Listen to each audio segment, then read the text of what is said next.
Welcome, Freelance Business Week. You just got to see Austin's opening day. Now we have Julie Cortez with Finding Freelance Confidence. How you doing, Julie? I'm great. How are you, Michaela? I am good. So let me tell y'all about Julie. I love this woman.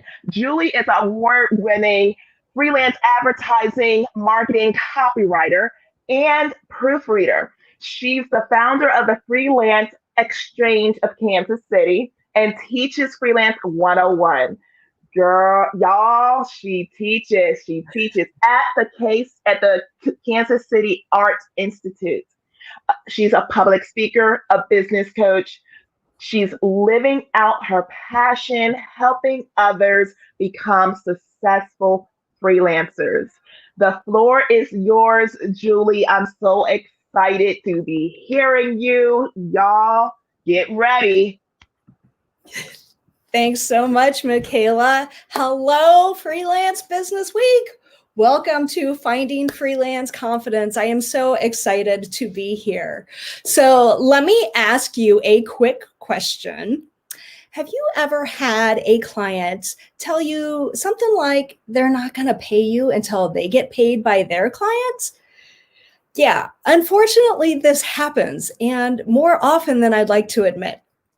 And I always wonder, why do these companies seem to think that freelancers are financial lending institutions?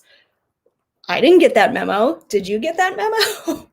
We of all people with our no guaranteed paychecks, our episodic income, we can't afford to have that stop in our cash flow. So why do some companies seem to think that they can get away with that? Is it because we're self-employed? Let me tell you something. Just because you are a freelancer does not mean that companies get to take advantage of you. All right? Just because you are self-employed doesn't mean that they should treat you any differently or unfairly or without any respect. All right? You get to dictate when your payment is due, not them, not the client. And it's totally okay if they're not willing to abide by your policies if you turn around and walk away. You just need to be able to find the freelance confidence to do so. Hi, I'm Julie Cortez, copywriter by day, freelance rock star by night. I have run my own freelance copywriting business for over 20 years now, and I've learned a lot of stuff along the way.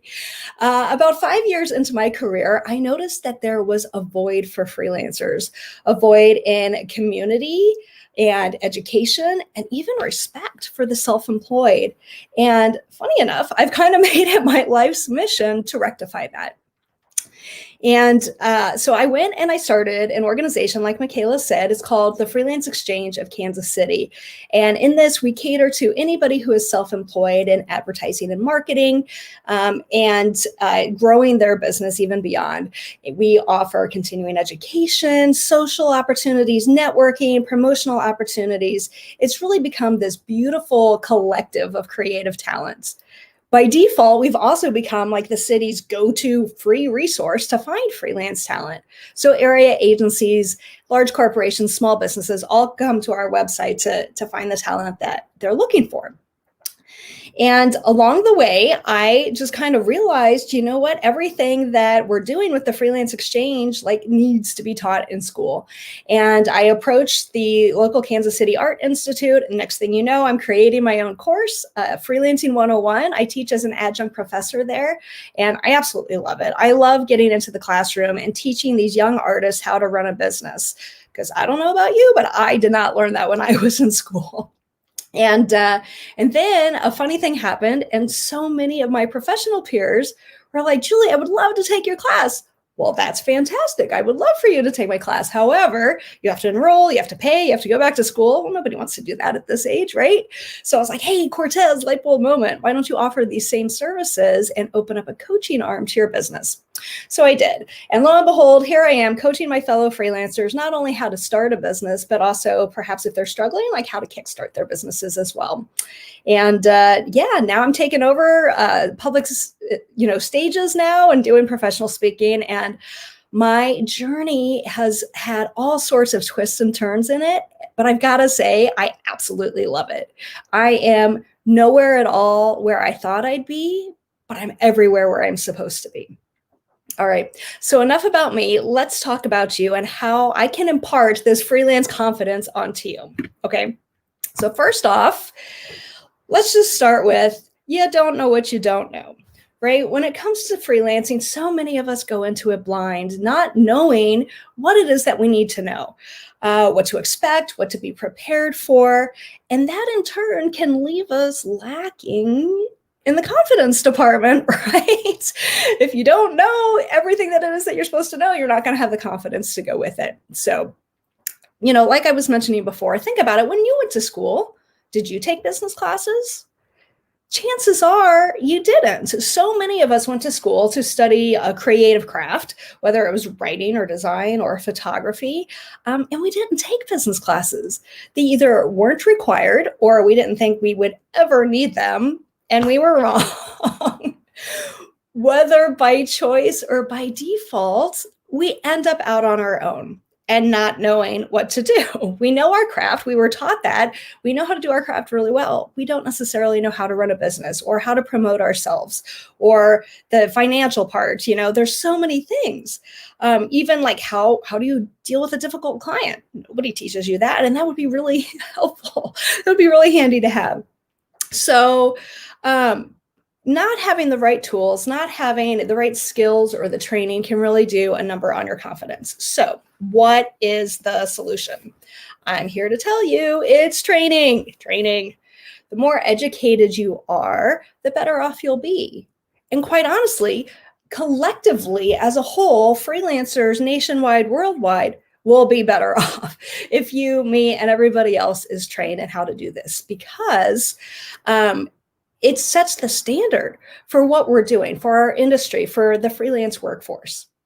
So today, I'm going to bring you 3 types of training. Of course, we're going to start with how to train yourself, because you can't train anybody else if you haven't trained yourself, right? Second, we're going to train your clients, because let's be honest, there are so many clients out there who could certainly use some training, whether they think so or not, or know so or not. And number 3, this is something that not many people think about, but you've got to train your family and friends. This is how you will get ahead. All right. Train yourself, train your clients, and then train your family and friends. Are you ready? Let's go. Okay. So first off, you're going to train yourself. And this way you will be best prepared to train everybody else. Number 1, are you taking notes? Number 1, when you're training yourself, arm yourself with knowledge. Remember all that stuff I just talked about that you didn't learn in school, the legal stuff, the taxes, the insurance, the self-promotion, new software, social media, what have you. There are so many resources out there, no excuses, that you can find to educate yourself and get up to speed on all of these things that you need to know in order to run and succeed in business. Okay. Look at this right here, right? You can attend conferences and summits. You can join organizations. You can read blogs. You can read books, right? You can take up coaching. You could attend a webinar. There's so many opportunities out there. Invest in yourself, invest in your business, and get the training that you need in order to gain that confidence. All right. Number two, for those of you who are taking notes, number 2, be proactive.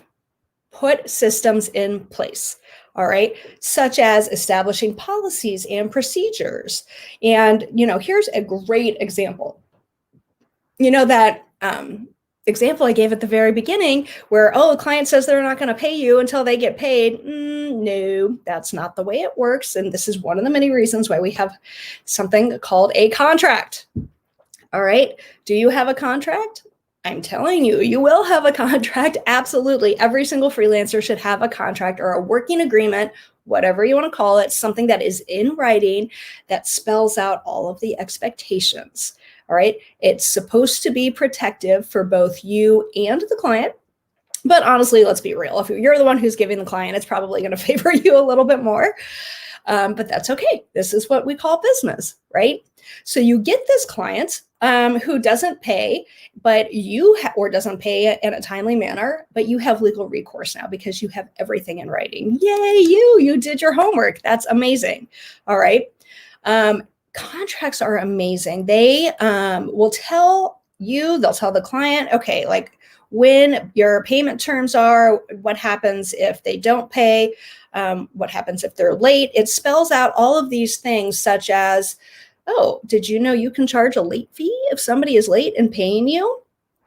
Now, it's my understanding that at least here in the United States, that you can charge a small percentage for a late fee every 30 days that an invoice is past due. You know what that small percentage is? It's 1.5%. It's not a lot, but it's the principle of the matter. And of course, not every client will pay that late fee, but then of course you don't have to work with them again, right? It is what it is. So you've got legal recourse, you have everything in writing, they agree to it up front in your contract. That's amazing. Make sure you have that as part of your policies and your procedures when it comes to engaging with a new client. Okay. Bonus of using a contract too is that it makes you appear more businesslike, more professional, like you know what you're doing. That is really going to be helpful down the road. Okay. They're going to trust you more as a vendor. So you want to appear very much put together at the very beginning, right? Okay, number three in training yourself is to implement these little mindset tricks, implement these little psychological tricks that you can use in order to get ahead, such as if I were to ask you what I would want you to do first thing in the morning when you get out of bed. I know I can't hear you, but hopefully you're telling me, Julie, I need to make my bed. Yes, absolutely. Please make your bed. I'm not saying you have to put on the fancy shams or the throw pillows or whatever. Just pull your freaking comforter up. Why? Okay, number one is because you will already have accomplished something for the day. Yay, you! Check that off your list. Awesome. Does anybody write that down on their to-do list? I don't know. Anyway, so you've accomplished something already, and now your bed you'll be less likely to crawl back into it, okay? Which is so good, because for so many of us, when we work from home, you know, maybe you even work in the same room. Well, now you're going to be less likely to crawl back into it. It's just one of these little subconscious tricks. I know, you're either going to think I'm crazy or I'm brilliant. Hopefully it's the latter. That said, I've got another tip for you underneath using these mindset tricks. Number two is to get dressed. All right. Go do your morning routine, whatever that may be, after you make your bed, right? Go exercise, go take the dog for a walk, have breakfast, do yoga, meditate, whatever it is that you do. All right. But then when you go to work, like how many people just go straight to work in their pajamas or shorts or whatever it is, you know, that you slept in? Yes, that is one of the many joys of freelancing, especially if you work from home and not at a co-working space or whatnot, but you have that freedom to be able to do that. Okay, yes, you can do that, but should you do that? I'm here to tell you that you will be so much more productive if you actually get dressed for the workday. Now, I'm not saying you have to wear a jacket every day, you know, and be all buttoned up or anything, but be ready, you know, get into this working mindset that you are going to work and you're going to be in your office all day and you are going to be professional and you are going to kick ass and get shit done. All right. This puts you in the right mindset. And as a bonus, let's say a client calls and says, hey, Julie, I've got this rush project. Can you meet me at my office in half an hour?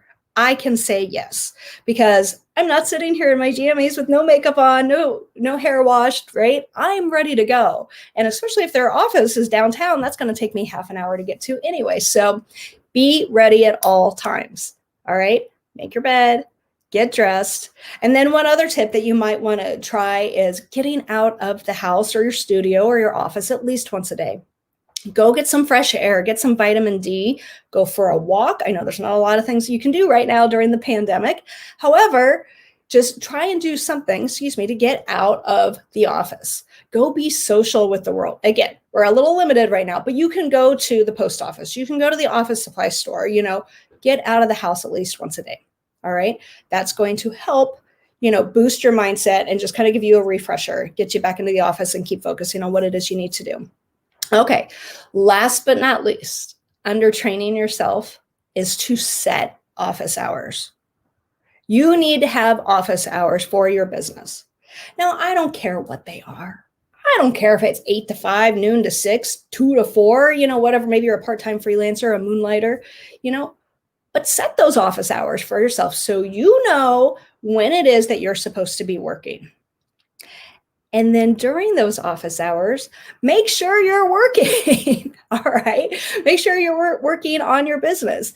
Now, I know so many of you are probably saying, well, Julie, I don't have any paid work going on. So what am I going to do? Y'all, there is always something to be done in your freelance business. There's always something to be done. You could be cleaning up your office, organizing papers and filing them away. You could be working on new business development. You could be working on self-development, reading a book, attending a webinar, right? You could get some coaching. You could be working on social media. You could be planning out your marketing plan for the next quarter. Whatever the case may be, there is always something to be done. Make sure you are taking advantage of that time to work on your business, even if there's no paid work going on. That's going to help you get ahead, okay? Be intentional with your time and work on your business, if not in your business, during those office hours. This is how you will gain this mindset of treating your business like a business and not like a hobby. You set a schedule, you stick to it, and you go on and you rock your business. Okay, so as a recap, you train yourself, you arm yourself with knowledge, okay? You are going to be proactive by setting policies and procedures in place. You are going to use mindset tricks, and you're going to set office hours. Got it? Okay, now that you're trained, guess who's next? Your favorite, your clients. Train your clients. Okay, so let's get one thing straight. You get to dictate how your business operates, not anybody else. You do. Okay, that means you get to decide on things such as how much you're going to charge and when you're going to charge, and your rates. Are you going to charge by the hour, by the project, by the day? Are you going to be on retainer? That's totally up to you. Now, sure, all things are negotiable, but in the long run, everything is up to you. You get to decide that. You get to decide on fees. I mentioned before, late fees. There's also such a thing as rush fees and kill fees. And if you don't know what those are, you contact me later and I'll let you know. You get to decide your payment terms. Is your invoice due within 15 days, 30 days, 45 days? That's up to you, not up to anybody else. You get to dictate how your business operates. Okay, so you've got that all figured out for yourself. But now you got to tell your clients, right? So that is, something that can be done in a multitude of ways. Do you want to have a verbal conversation about it? Does it come up during, your first onboarding meeting? Does it come up in a phone conversation? Do you put it in an email? There's so many different ways you could do this. I know some people even have it on their websites, like they have a how we work section or an FAQ section, and you could put things in there like that. So you communicate things early on. You could put it in your contract, you could put it in your estimate, your proposal, what have you, but communicate everything early on so your clients know what to expect and what they can get away with upfront, okay? And it's really important to share your office hours as well. Let them know when it's okay to contact you. Just because, again, many of us work from home doesn't mean that they can or should be able to get a hold of us 24/7. It's so important that we impart this work-life balance and we keep our work life separate from our personal life. I got to tell you, when I was first starting out, I had one client who was calling me at 10 o'clock at night, and there was no caller ID back then. And I had a fax machine in my bedroom that was 3 feet from my head, and he would fax me at 3 in the morning. It was insane. And I finally had to put my foot down and implement, hey, I have office hours. Please contact me during these hours. I even changed out my voicemail, Welcome to Copy Diva World Headquarters in sunny Overland Park, Kansas. My office hours are 8 to 5, Monday through Friday. Please leave a message and I'll get back to you during those hours. I had to train him. This is when you can get a hold of me and expect a response. All right. And expect a response. Don't let clients think that they can take advantage of you again, just because you work from home, or if you work from home, that you are always available. Now, yes, if you adore your client and they're in a pinch, you may, go beyond this policy and say, yes, I'm here to help you. Absolutely, no problem. But for the most part, no, stick to your office hours and keep those sacred. All right. So you communicate this with your clients. You tell them, please don't call me or expect a response in the evenings, on the weekends, on holidays, just simple little common considerations, right? And also remember that if they do demand that time from you, it is perfectly okay. It is industry standard for you to charge a rush fee. Yes, you can charge a rush fee. I know, mind blown. What does a rush fee look like? It could be time and a half. If you charge hourly, it could be double the amount of your project estimate. That is totally okay to do. Remember that old adage? What is it? Lack of preparation on your behalf does not constitute an emergency on mine, right? Hello, get your shit together, give me ample time, or else you're going to pay for it if I have to burn the midnight oil for you. All right. So talk about all of this stuff up front. Be very honest with them, and hopefully you'll have those lines of communication open. Also, like if you're in the visual space, make sure that you discuss intellectual property and what that means when it comes to usage and reproduction rights, compensation, all of that stuff. Make sure it's in your contract and they understand, maybe you design a logo for them, what can they use it on? What can they not use it on? All of these different things. You need to communicate that up front. Okay. Just in the long run, do not let your clients take advantage of you. Unfortunately, because we are self-employed, many will try. Not all. I'm not trying to say that all clients are bad, because they certainly aren't. There's so many great clients out there. But there's always a select few that we could certainly, that could use some training. Don't let them take advantage of you. You run your business, right? You own your business. You own your policies. You are allowed to do things the way that you want to. So set those policies in place. Create boundaries, tell them, define your clear expectations, and stand your ground. Just because you're self-employed doesn't mean that they get to take advantage of you. Okay, remember that. All right, so you've trained yourself. Now you've trained your clients. Guess who's next? It's your family and friends. Hoo-dah! All right, so that phrase of you have to train people on how you want to be treated. Like it's what you allow is how they will treat you. So stand your ground with them. Remember those office hours that I suggested that you set? Hold those sacred. Hold those sacred. Absolutely. That is your time to shine. That is your time to kick ass and take names and work on your business and get ahead. All right. Unfortunately, sometimes our friends and family don't understand this because either we work from home or we work for ourselves. And yes, we have the freedom to do what we want, when we want, whenever, all that jazz. Yes, absolutely, we do.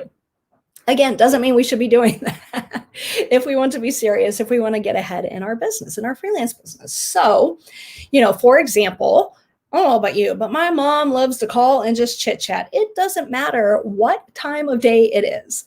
And I love her dearly. I do. But sometimes she just wants to talk and go on and on and on for like 45 minutes. And I'm like, Mom, I'm working. She doesn't seem to get it.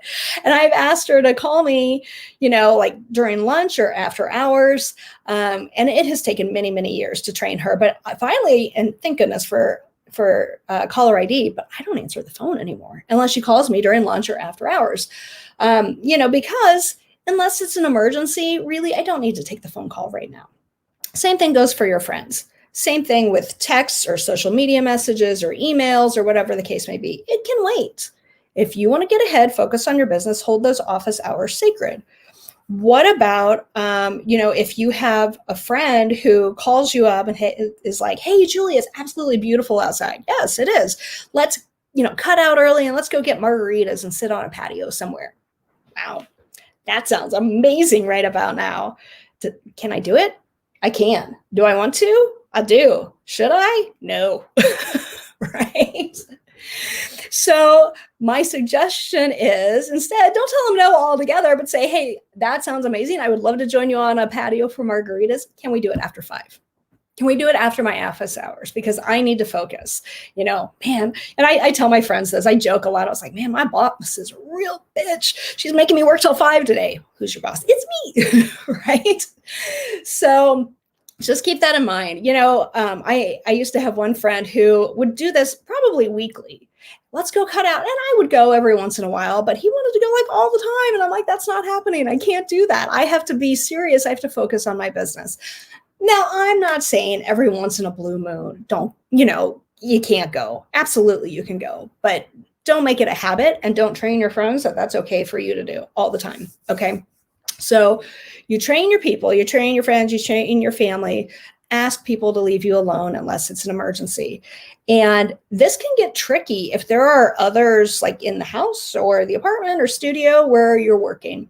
For example, what if you have a spouse or a partner or a roommate who doesn't understand that you need to be focusing on your business, right? What can you do to kind of create that separation?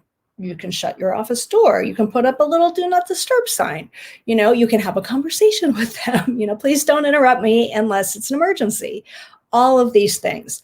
Now, granted, if you have little kids in the home, it could be a little trickier, but try and get them used to, hey, mommy's working right now, I'll be with you in 2 hours or whatever it is that you're able to do. I know littles are a little bit more difficult, but train them, to please respect the fact that you have a job. Even if you're not going to a physical office, you still have a job to do and you have work to do. So ask them to respect that and treat you as such. All right. Also, when it comes to partners or spouses or what have you, also explain to them that, yes, you may be working from home and you may have the availability to do all the chores, the cleaning, the cooking, the laundry, running the errands, what have you. But that doesn't mean you should be doing those during working hours. All right. Again, treat this as you would any other job, any other 40-hour-a-week job, and focus on your business during those hours, and then leave the chores until after hours or on the weekends. All right. You just have to explain that to them. And you establish those boundaries, you stick to them to get ahead. And it's kind of funny when this happens because ironically, the more that you hold your ground on things like that, the more people will respect you. All right. And of course, you'll be more focused on your business and you'll be able to get ahead. All right. So that said, quick little recap. You've trained yourself, you've trained your clients, and now you've trained your family and friends. If you would like a reminder about everything that we talked about here today, I have a freebie just for you. If you go to my website at juliecortez.com, that's Cortez with an S, scroll to the bottom of the page, you fill out the quick little form, and you can get a free PDF download of 7 tips to rock your solo business, or biz, for those in the know, right? 7 tips to rock your solo biz. Go to juliecortez.com. Remember, Cortez with an S. And in this, it has things such as train yourself, train your clients, train your family and friends, and 4 more special features just for you to help you gain that freelance confidence. All right, got it? juliecortez.com. Just go to the bottom of the page. You got it. Okay. So you got all of this. And next thing I want you to do to gain that freelance confidence, yes, be badass. Absolutely. This is my personal mantra. Training begins with you. You have to be trained in order to train other people. You figure out what it is that you don't know and you go learn it. You arm yourself with knowledge. You know your legal rights. You figure out all of this stuff way in advance. You set your policies. You set these boundaries, right? You do all of this. You share these with your clients. You share these with your family and friends. But again, you have to believe it first, right? And you have to have the willpower to say no to anybody who is going to walk all over you. Don't let them take advantage of you just because you're self-employed. All right. Don't let companies treat you any differently, any lesser than any other larger company. Don't let your friends and family distract you from achieving your dreams. You have so much potential. It is all up to you with what you do with it. Hold your ground and get ahead with your newfound freelance confidence. If there's anything I can do to help, please feel free to reach out. Again, you can reach me on my website at juliecortez.com or find me on all the social medias at KC Copy Diva. Thank you so much for having me today. Freelance Business Week, this has been amazing. Thank you so much for everything that you're doing, and can't wait to see what's next. Thank you so much, Julie, for joining. That was amazing. Oh my gosh, that was so many good tips.